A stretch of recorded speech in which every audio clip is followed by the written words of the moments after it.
Hello everyone, welcome to my YouTube channel. I am Simran Thapar. आज मैं कुछ क्वेश्चंस डिस्कस करूंगी लीनियर अलजेब्रा के सीएसए नेट एग्जाम दिसंबर 2023 से। सो फर्स्ट क्वेश्चन देखते हैं। क्वेश्चन आईडी थी 704076। पार्ट सी क्वेश्चन था, एमएसक्यू था, मतलब एक से ज़्यादा ऑप्शन इसके करेक्ट हो सकते हैं। वेटेज थी 4.75 marks. Suppose a 7x7 block diagonal complex matrix A has blocks। First block था 0, सेकेंड ब्लॉक था 1, थर्ड ब्लॉक था 0 1 0 0 एंड फोर्थ ब्लॉक था 2 pi iota 1 0 0 2 pi iota 0 0 0 2 pi iota along the diagonal. Which of the following statements are true?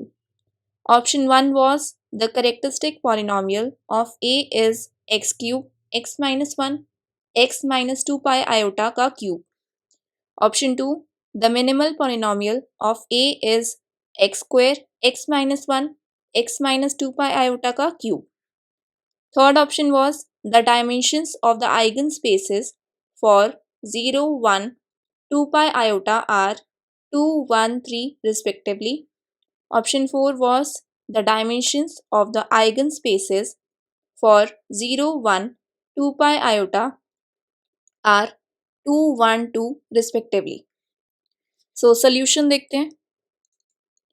Matrix A हमारा एक 7x7 का block diagonal complex matrix है।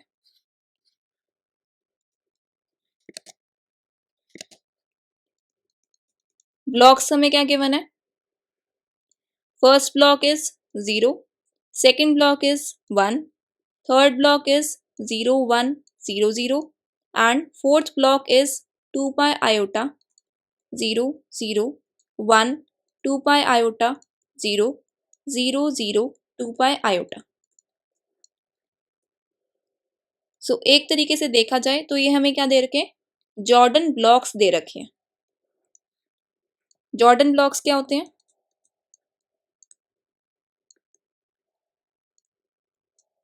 जैसे अगर हमारे पास n×n की मैट्रिक्स हो,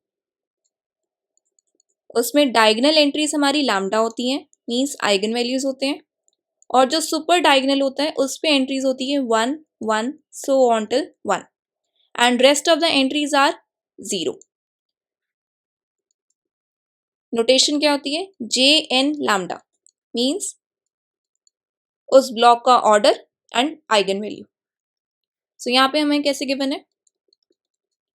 this is J10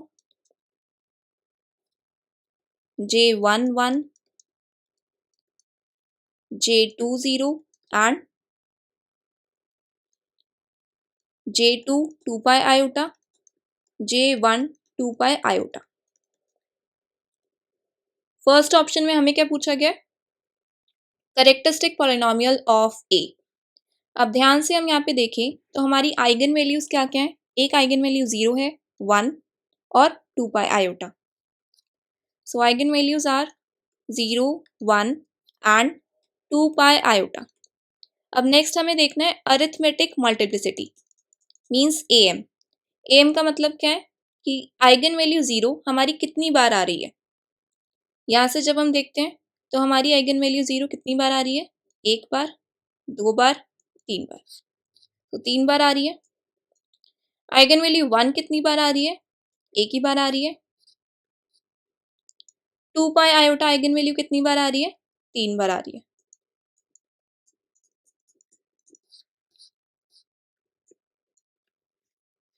so characteristic polynomial क्या बनेगा? This is x minus 0 cube x minus 1 x minus 2 pi iota का क्यूब। सो ऑप्शन जाके मैंने देखा यही गिवन था। सो ऑप्शन 1 हमारा यहाँ से करेक्ट हो गया। सेकेंड ऑप्शन में हमें क्या गिवन है? मिनिमल पॉलिनोमियल निकालना है। उसके लिए हमें नीड होगी GM की। GM means geometric multiplicity. GM is also known as dimension of eigenspaces.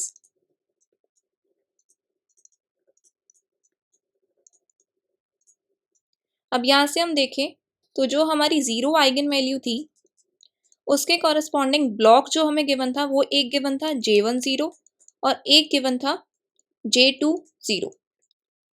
अब यहाँ से देखें तो हमारा जो जॉर्डन ब्लॉक होता है वो कैसे निकाला जाता है, जितनी भी हमारी AM होती है, AM of lambda equal to 0 is 3, उसका हम पार्टीशन करते हैं जितनी बार हमारा GM हो।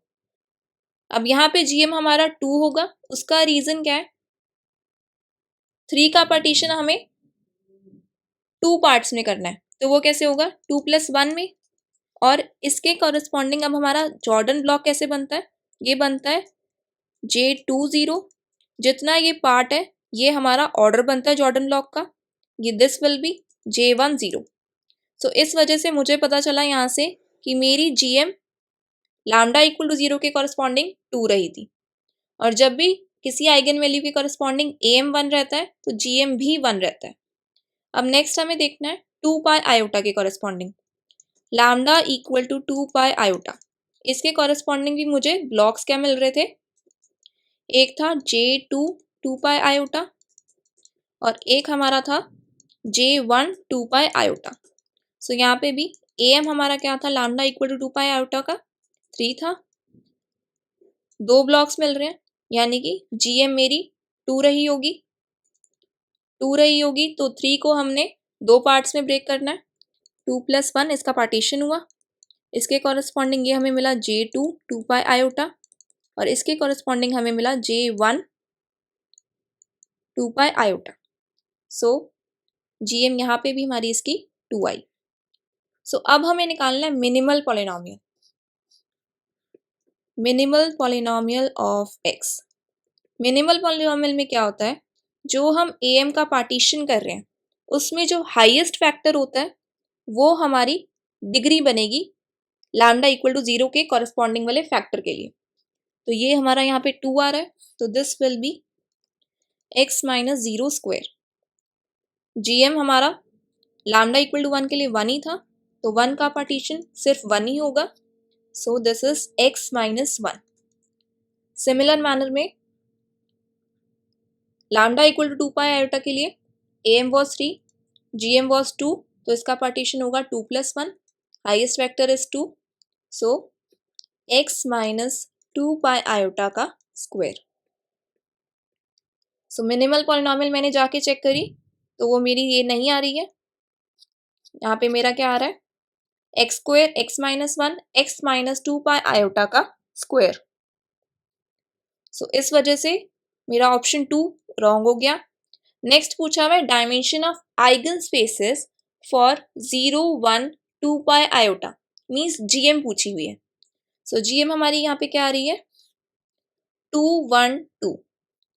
सो इस वजह से ऑप्शन 3 हमारा रॉन्ग हो गया और ऑप्शन 4 हमारा करेक्ट हो गया। So answer for this question is option 1 and 4. Let us discuss next question. So question ID was 704078. Again, this was part C question, MSQ 4.75 marks. Question हमें given था consider the quadratic form q x comma y comma z is equals to x square plus xy plus y square plus xz plus yz plus z square. Which of the following statements are true? Option 1 was there exists a non-zero u belongs to q cube such that qu is equals to 0. There exists a non-zero u belongs to r cube such that qu is equals to 0. There exists a non-zero u belongs to c cube such that qu is equals to 0. The real symmetric 3x3 matrix A which satisfies qxyz equal to xyz A xyz for all xyz belongs to real numbers is invertible. So solution देखते हैं। सबसे पहले मैं check करती हूँ fourth option को। Fourth option में हमें क्या गिवन है कि real symmetric 3x3 matrix A जो इसको सेटिस्फाई करे इस क्वाड्रेटिक फॉर्म को, वो इन्वर्टेबल होगा। इन्वर्टेबल मीन्स उसका डिटर्मिनेंट हमारा नॉन जीरो होगा। सो सबसे पहले मैट्रिक्स ए मुझे फाइंड करना है कि क्या होगा, वो हम कैसे फाइंड करते हैं। Q x y z was given as x square plus x y plus y square plus x z plus y z plus z square. So x y z x y z. अब यहाँ पे जो भी मेरा matrix आएगा वही मेरा real symmetric matrix होगा ए. सो एक्स स्क्वायर क्या है, यहाँ पे एक्स स्क्वायर है तो 1, एक्स वाई और यहाँ से वाई एक्स आएगा तो ये हो जाएगा 1/2 1/2. एक्स जेड 1/2 जेड एक्स सो 1/2. ये इसलिए मैं कर रही हूँ क्योंकि एक्स वाई क्या होगा 1/2 और वाई एक्स क्या होगा 1/2. सो इनका सम जब मैं करती हूँ तो मेरे पास एक्स वाई ही आ रहा है. Y square is 1, y z is 1/2, z y is 1/2 and z square is 1. So ये मेरा 3x3 का रियल सिमेट्रिक मैट्रिक्स ए आ चुका है. अब इसको चेक करना है कि ये इन्वर्टेबल होगा या नहीं. इन्वर्टेबल होने का मतलब क्या है, डिटर्मिनेंट ए निकालना है हमें, वो नॉन जीरो आना चाहिए. सो डिटर्मिनेंट निकालते हैं. 1 1 minus 1/4 minus 1/2 1/2 minus 1/4 plus 1/2 1/4 minus 1/2. So this will be 3/4 minus 1/2 1/4 plus 1/2 minus 1/4. So this is 3/4 minus 1/8 minus 1/8. 3/4 minus 2/8. This is 1/4. So 2/4 1/2. So this is clearly non-zero, means A is invertible. सो यहाँ से हमारा option 4 correct आ गया. अब हम discuss करते हैं options first second and third को. सबसे पहले मैं डिस्कस करती हूँ ऑप्शन सेकंड को. सो हमें ये बात बहुत अच्छे से पता है, a real quadratic form x transpose ax is positive definite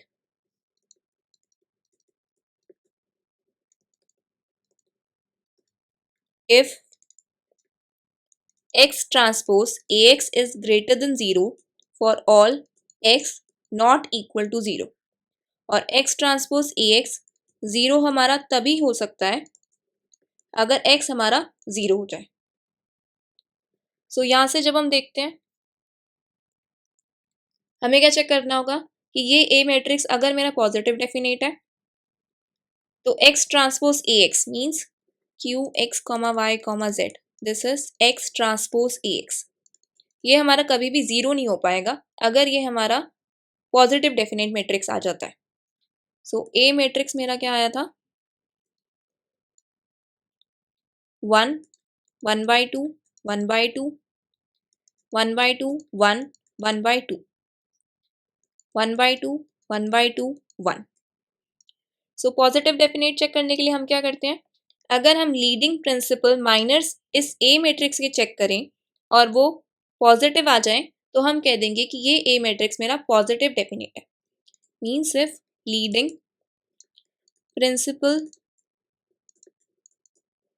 minors of A are all positive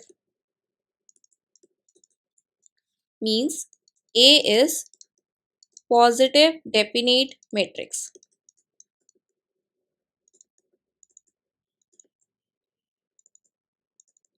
तो प्रिंसिपल माइनर्स चेक करते हैं. A1 is 1 clearly greater than 0. A2 is 1 minus 1/4 3/4 it is greater than 0. A3 is determinant of A. Determinant of A is 1/2. ये भी हमारा greater than 0 आ रहा है. सो हमारे पास क्या आ गया कि A हमारा एक पॉजिटिव डेफिनेट मैट्रिक्स है.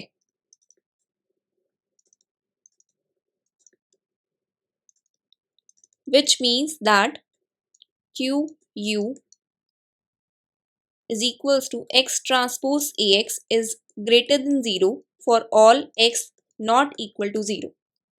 और हम जाके चेक करें, सो ऑप्शन सेकंड में मुझे गिवन था there exist a non zero u belongs to R cube such that QU is equals to 0।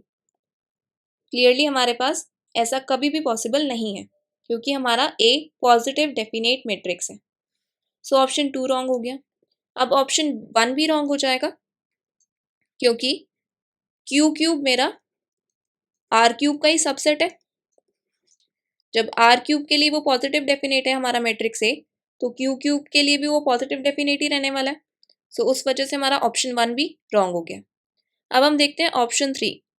There exist a non zero u belongs to C cube such that QU is equals to 0.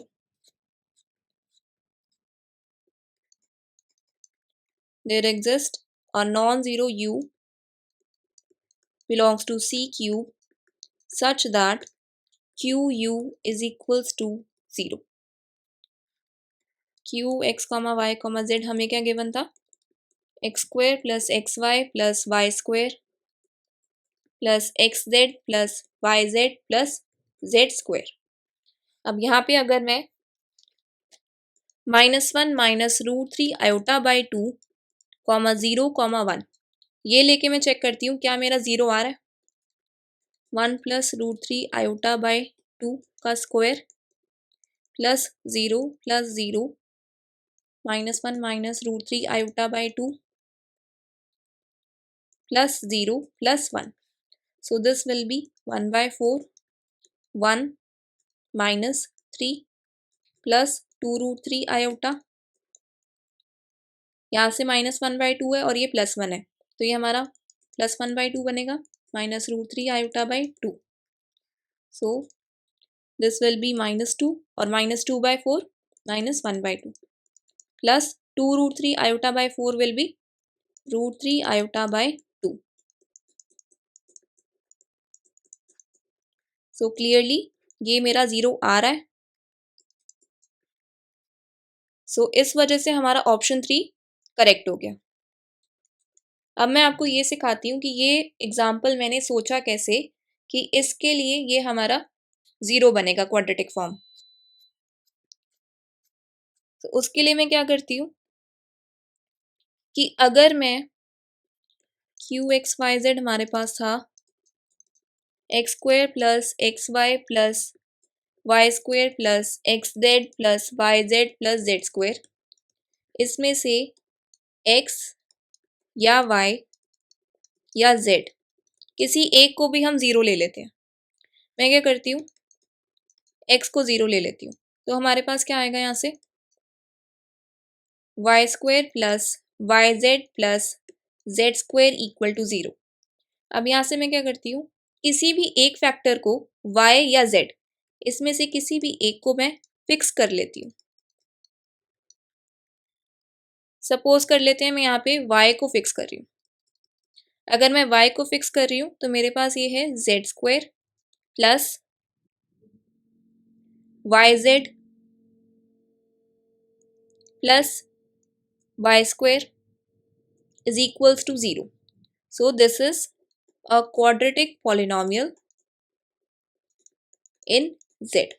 अब इसके roots निकालने हैं तो वो निकाल लेते हैं। z is equals to -b plus minus √b square -4ac upon 2a. So this will be -y plus minus √-3y square upon 2. So this will be -5 plus minus √3y iota by 2. So मैंने क्या करा था x0 y मैंने कुछ fix करा है और z मेरे पास आया है -y plus √3y iota by 2 या फिर -y minus √3y iota by 2। अब y मेरा फिक्स था, y को मैं क्या करती हूँ 1 ले लेती हूँ। सो मेरे पास यहाँ से क्या बन जाएगा z equal to -1 minus √3 iota by 2। So this will be q 0, -1, -1 minus √3 iota by 2। इसको भी आप चेक करेंगे तो ये आपका 0 ही आने वाला है। मैंने यहाँ पे क्या लिया था मैंने यहाँ पे y को 0 लिया था और z को 1 लिया था। इस तरीके से आप एग्जाम्पल ईजिली सोच सकते हैं। अप्रोच क्या थी, इसको मेन सोचना है कि एग्जाम में आपके स्ट्राइक करना चाहिए कि रियल क्वाड्रेटिक फॉर्म हमारा पॉजिटिव डेफिनेट कब होता है। उसी से आपके 2 ऑप्शन डिस्कार्ड हो जाते हैं और फिर थर्ड ऑप्शन को कैसे सोचना है वो भी मैंने आपको बता दिया है। आज के लिए बस इतना ही, मिलते हैं नेक्स्ट वीडियो में। Thank you for watching my video. Please like share and subscribe my channel.